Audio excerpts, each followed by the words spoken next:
Thank you. So I think we'll just dive right into it. So the topic is customer centricity, the insurance imperative for cybersecurity and data.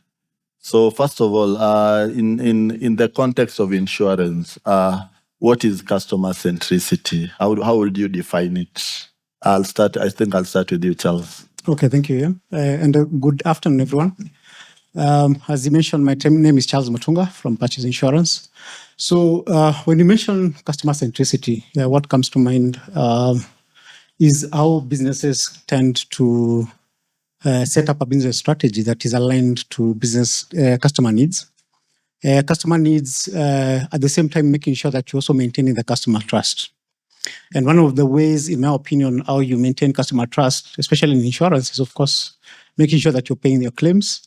And the second one, making sure that, of course, customers trust you through providing solutions that are reliable, that are secure, and that are dependable, so that whenever they're also trying to raise concerns around their data, they get solutions to them. Thank you. So Irene, what is customer centricity in your own words? Trying to avoid repeating my panelist here.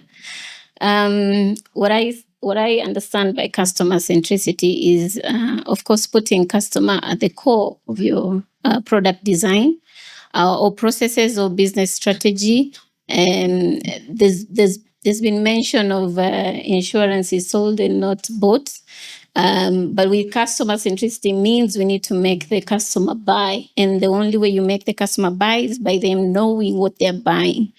There has been the insurance industry in the traditional side has been, former years that is, has been very not transparent with what they're selling, hence the low trust, and hence customer being, put aside. You're designing products from the boardroom and just, deploying them. But customer centricity means we have to bring them in the boardroom and ask them questions of what do they need, and focus that into the design, into the process, into the strategy and deployment of that product for its success. Okay, so Amos, Irene has talked about transparency, which is obviously very critical, and I know you as a data scientist. How do you ensure that you collect data and that is in a way that satisfies the customer? How do you, because you get to have a lot of data points on these customers, how do you make sure that whatever you collect is secure? How do you do that in your own opinion? Thank you for this opportunity. For insurance is a sector that requires a lot of transparency. And you notice when we speak the subject of data, we have a population that is very aware of what is happening in terms of data at the moment. And also we have a regulator that wants us to do some things in a certain way. And also we have the Data Privacy Act that definitely we adhere to as an insurer.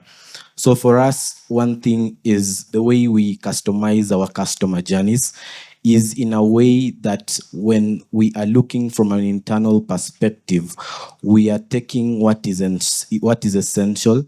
And for you as a customer, the information that we are taking, we are assuring you what we are using this information for. For example, if it's a vehicle that you are trying to insure with us, you understand that me taking the picture of the vehicle is essential.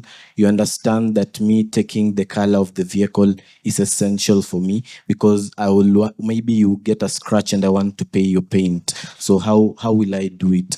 So we make sure that you understand from our perspective why this is essential, and also the processing of the data, how we end up processing it, from how we store the data, to make sure that in the end term you are not insecure with us. Okay, so for Francis now, he has talked about basically largely collecting the data and how they make sure they correct the right data. But from a lot of sessions from today, there was a lot of focus on how cyber criminals are innovating as fast as we are or even faster. So how do we outsmart the fraudsters? How do we make sure the data that is collected is secure and private as well? All right. Thank you, Ian, and a big thank you to also my fellow panelists. I think I'd like to begin by, from where you started, from customer centricity, and just by being able to define that. And for me, I'd look at it as, starting with the customer in mind, designing with the customer in mind, building with the customer in mind, and delivering with the customer in mind. Yeah. So sort of just summarizing, what we've all just said.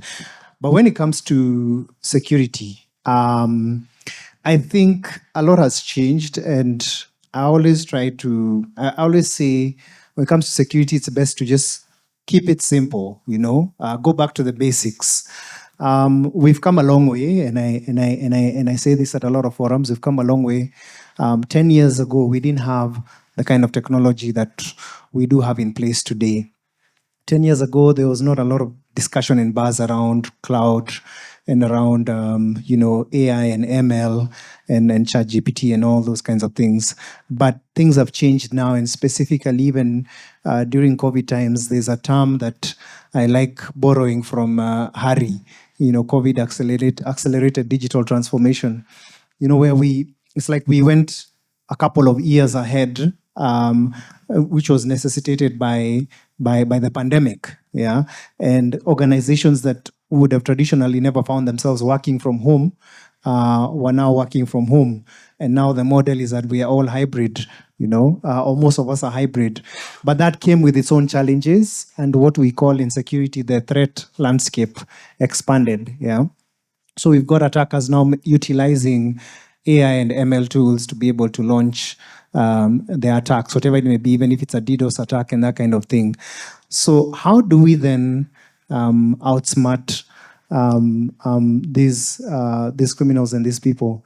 I think the very first thing is to always remember that people are our weakest link.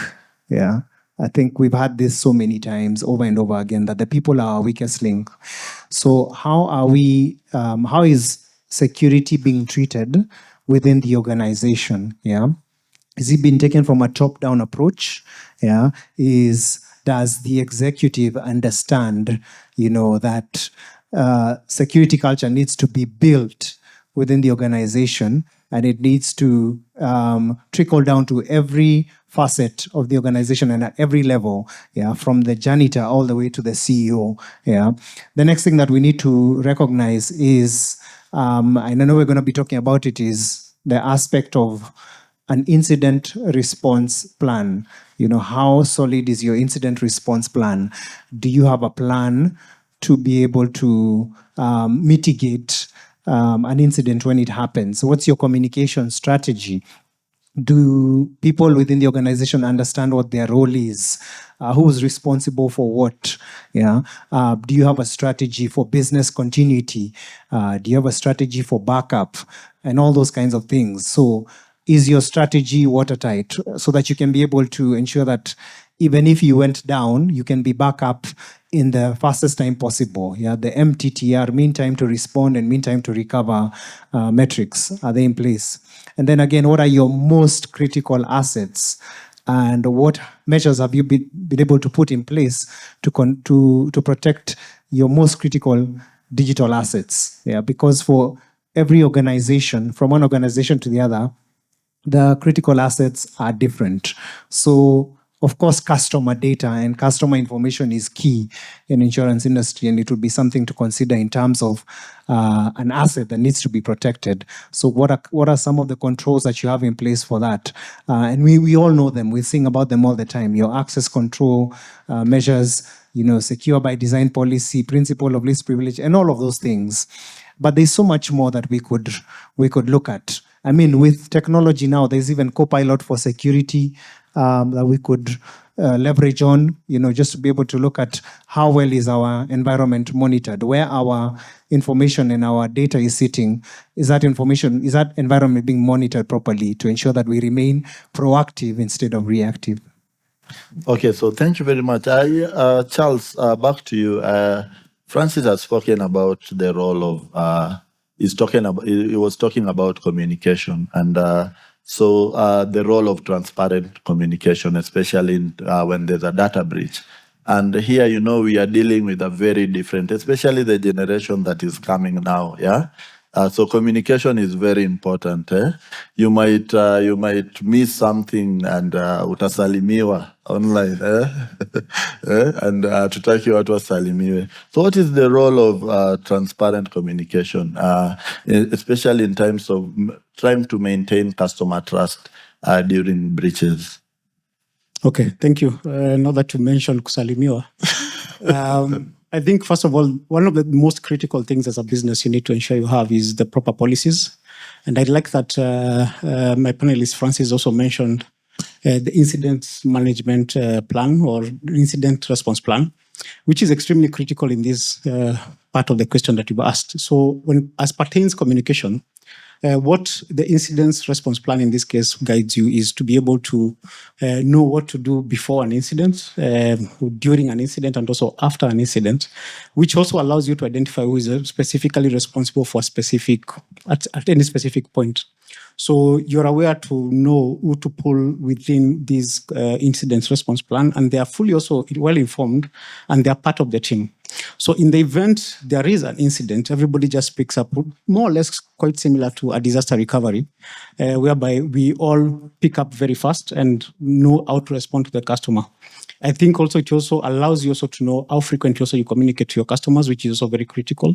The frequency also matters because your customers gain your trust as you continue to respond. I talk to them, engage them whenever there's an incident. I like how we also, some organizations consistently also communicate and tell you, oh, by the way, in case you receive a text from this number, just ignore, or we can only communicate to you using these specific contacts. I think that is extremely critical because that is also how you slowly gain your customers' trust.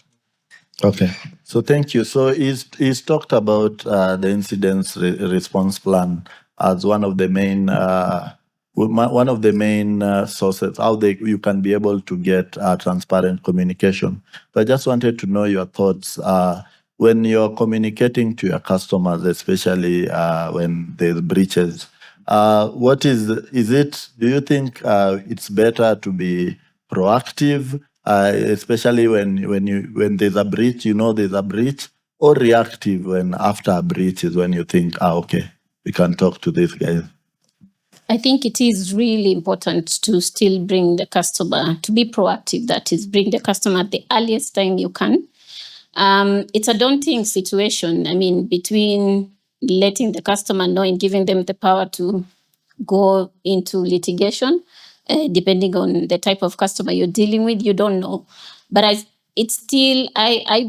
truly believe it's important that the customer is aware that this has happened, this is what we are doing, we are mitigating in this way, this is how you're going to help me, or this is how you come in terms of mitigating the situation. They feel part and parcel of the process, and they start trusting that you actually have the best interest, their best interest in mind when it comes to matters security. Given the nature of the data we handle, especially the medical side of insurance, things like diagnosis, being thrown out there. So if you show the customer that I'm with you, I am working with you in this process, sometimes you may not even know the cause, the root cause of the situation, but it's preliminary stages. You still need to let the customer know so that they work with you. If they do sense that there's some shadiness in terms of hiding information, then their anxiety levels go up, and you might find yourself in a combative situation with a client because they're also trying to protect themselves or go ahead of the situation, and they might choose alternative ways, which might mean going straight to ODPC and not giving you a chance to mitigate the situation, which maybe even the impact is so low by the end of the root cause analysis. By the end of that, the impact is so low. If you had done the right thing, you would have avoided a lot of things in terms of exposure or litigation threats. So indeed, putting the customer in the beginning of that situation is the right situation, the right process. Okay, thank you. So I think I'm now going to jump ship to a different question. And I know the theme today has been on the regulator. And again, I don't like talking about people when they are not here, but they are not here anyway. So again, there's something very interesting I heard from Julius Orayo's session, and he was talking about how do you build products specifically for Gen Zs, where he was talking about a product maturing after 10 years and how. So my question is, now that we are talking about the regulator a lot, so how do we build data protection ready and security ready products, and how do we build them? And is it because again, someone else said technology is now quicker than the regulator, so it looks like the regulator is playing catch up. So how do we then build these products to you? I think just from the start of creating a product, I think you are creating the product for the customer, and everything in regards to the details we are taking is about the customer, so that we can see the profits or maybe other things later. I think the policies have been set. Maybe they do not please us, or maybe they please us, but we have to, from the beginning, when we are designing the product, let the transparency be seen from the start.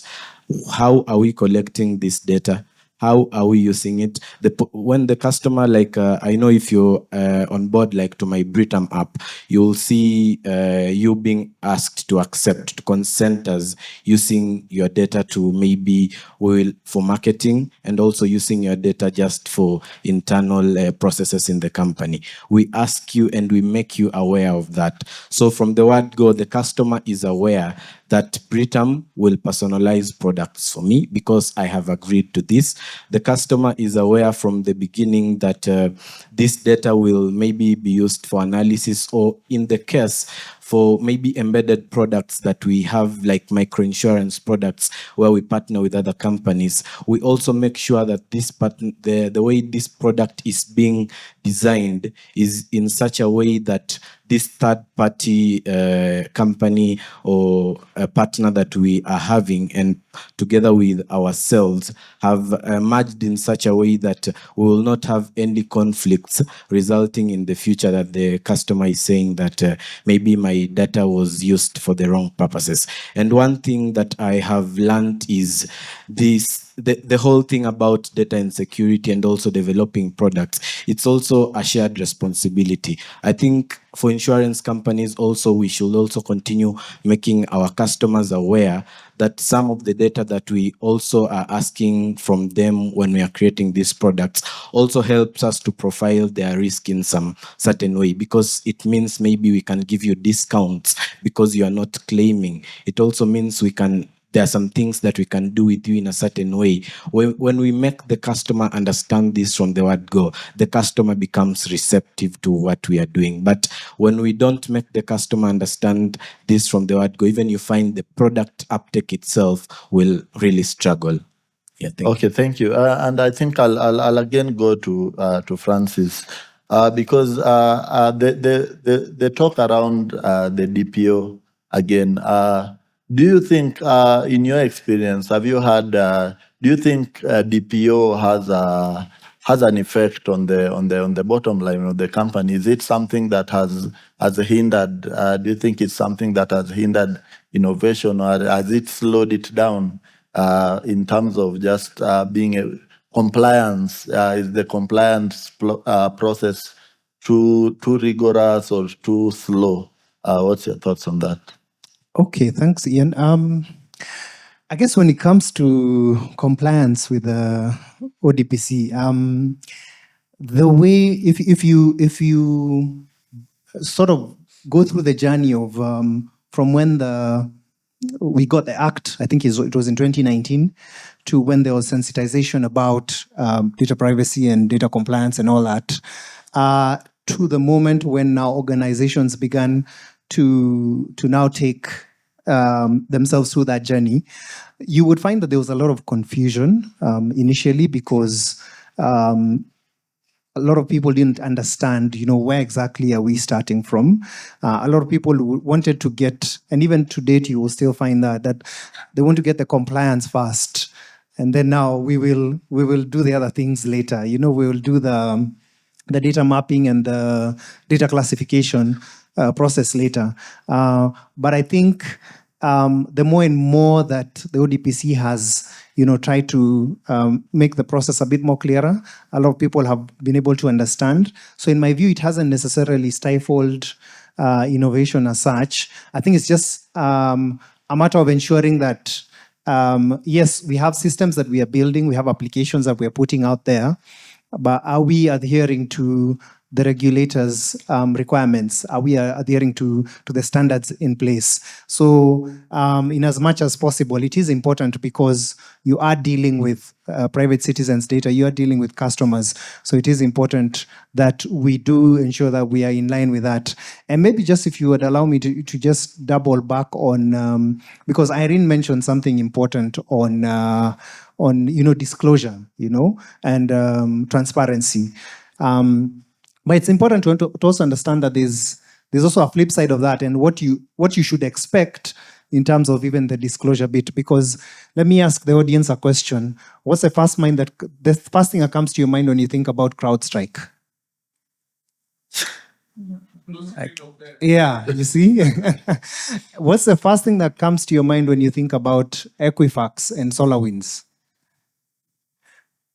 Ransomware, isn't it? So there's still that perception. So you have CrowdStrike did come out and said, yeah, they gave out, they put out a communication and said this sort of happened. Equifax kept the breach a secret, for a while until it was discovered. Same thing for SolarWinds. But you will still find that customers are customers. There are those who will stick with you even when you do become transparent, but there are those who will bolt. So you have to be ready for that. It can go both ways. It's a double-edged sword. But the importance is, like Irina said, to just be transparent and try to win back the customer's trust. Yeah. Okay, thank you. So even as we finish as a parting shot, which future trends do you see shaping the future of data privacy and cybersecurity? And this is primarily from the point of the customer. Obviously, all of us are in agreement that it all starts and ends with the customer. So what do you see shaping the trends in the next couple of years? I'll start with you, Charles. First of all, allow me to specifically speak around insurance specifically. And especially one of the challenges I think the insurance industry has had is specifically on the data quality, which has really slowed down a lot of adoption in terms of technology. So one of the reasons that has caused that is because insurance is extremely highly intermediated. We rely on intermediaries highly. So one of the challenges that causes is some of that information, especially the customer data, it becomes a bit hard to get. Yeah. So some of the solutions I have seen coming up in terms of you being able to solve some of these problems is, of course, you need to have those conversations with the intermediaries. See if you can get to a level of understanding and get to some level of whereby they'll start sharing this kind of information. Let them understand the reason why you're taking this data, not necessarily to just poach their clients, but also be able to continuously communicate to your customers in the spirit of transparency, be able to alert your customers, because most of the intermediaries actually don't have these platforms that can be able to communicate to your customers, especially when you have a renewal that is due and stuff like that. So this data has caused a lot of problems, even as we spoke in the previous team. They spoke about AI, and my understanding about AI is, at the end of the day, AI serves you based on what you give it, right? So if you give it garbage, it will still give you garbage. So if you are not able to provide the proper information that will now guide you even in your decision making, at the end of the day, it becomes a problem. So I'd say, for example, what we've done at Purchase Insurance, we've taken a step back and decided to look at data as an actual strategy. First of all, look at it twofold. First of all, the existing customers, which I think we tend to forget a lot about the existing customers in terms of data retention, customer retention. I think it's a Kenyan behavior that as long as umeingia kwa matatu, we've forgotten about you now. What we do now is use that information that you currently have and now make you feel comfortable as a customer. I think as in insurance, if you have data retention that is above 95%, you're probably really doing well as pertains customer retention. The next one, as you focus about now the onboarding of new clients or new business, whether they're coming through the intermediaries. And I like the team that was presenting earlier. There are solutions about getting your intermediaries to be digitized or get to use digital solutions to onboard customers, as well as insurance themselves have come up with solutions that are able to control the kind of data that actually comes into the business, which means if I asked you for your KRA PIN the first time, I should not ask you again the second time. So we control this kind of information whereby even at claims point, and I like that conversation that was discussed earlier about the claims collection of data. Some of the insurers at this point are forced to actually collect customer information at the time of claims, which means the customer knows that that's a pain at this point. But now I'm telling them, now you didn't give me your KRA by the way. You did not give me your correct email address. And it's a bit frustrating if you think about it to a customer. So we need to figure out ways of how we can fix this. At the same time, also partner with other insurers so that we can be able to also exchange data to help us manage fraud. Okay, thank you. So he's talked a lot about intermediaries and the importance of segmenting the data. And Irene, I'll go back to you again, just the same on what are some of the future trends. And I think I was seated back there when in the previous session when someone said some of the trends is open insurance, where insurance companies can be able to share data. And someone shouted, "Wongo!" So back to you. What are some of the trends that you see shaping the future? So I speak from the perspective of a digital platform provider. My colleague Peter was here explaining how MTIBA works for those who are here since morning. So from the tech side, I'm on the tech side, the ones who are giving the insurance, the digital platform to run their policies. So from our side, the trends I'm seeing in terms of technology is threats are going to be threatening, if I may use the Gen Z language. Cybersecurity threats are going to be threatening more. The regulator is going to be more stringent with us, especially the tech side, when mishaps are happening and people are gaining courage to go and report. And with reporting, rules and all rules, regulation and laws are getting stringent. So the tech side need to be ahead of the standards of requirements that are being put by the regulators. We work with the insurance that are cross-border. And most of our partners, MTIBA partners, are underwriters who are across Kenya, and we would like to work with them across the border. And what does that mean? You meet regulations of Rwanda, you meet regulations of Uganda. How do you make sure you are ahead of that? So our contracts have to be standardized in such a way the clauses meet the international standards as well, right? So there's so many things so many trends that are going to come, and the more adaptable we are as a tech to move with the trends and push the insurance as leaders of privacy, of matters privacy in terms of protection, then it separates the followers and the leaders. And the insurance or businesses or customers will be inclined to work with the ones who are leading in terms of matters privacy and security. Yeah. Okay, thank you. So Amos, she's talked from the perspective of tech who are providing. What's your perspective now from your end? Which are some of the trends that you see shaping data and cybersecurity and privacy going forward there?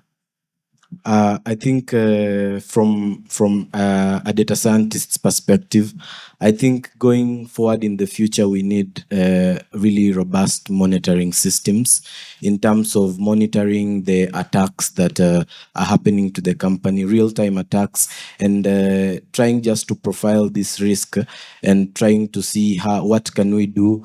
And is this really too much for us? Do we really need to upgrade our systems? And also, I think AI is becoming a big thing as much as for our economy, and I think African insurers are not really much there in terms of AI strategies and stuff. I think AI will be a real game changer in terms of cybersecurity and how we do all these things about around data in terms of even the SOCs, the security operations centers. I think there will be, if the security operations centers will be much AI enabled, then the future looks bright.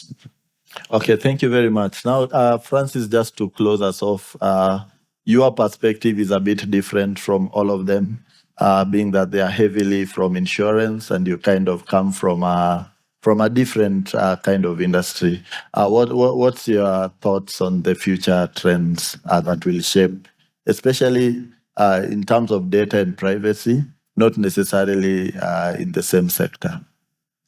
Okay, thanks, Ian, once again. And I can see Ian as well is looking at me viciously. But to very quickly, I think they've mentioned most of the trends. We talk about artificial intelligence and ML within cybersecurity and data privacy. But a key one I'd like to talk about is when it comes to being able to look at the issue of fraud within the insurance industry. Things like smart contracts, how can those be embedded within the claims process just to ensure that the process is transparent and also to ensure that, there is faster processing times, the turnaround times are faster. When we look at big data, how is big data going to be used for, analytics and for just the different presentation of data for decision making, and also from a perspective of being able to monitor, as Amos has said, monitor our environments and be proactive to ensure that we are not caught off guard. So there's quite a bit. We're already seeing it now.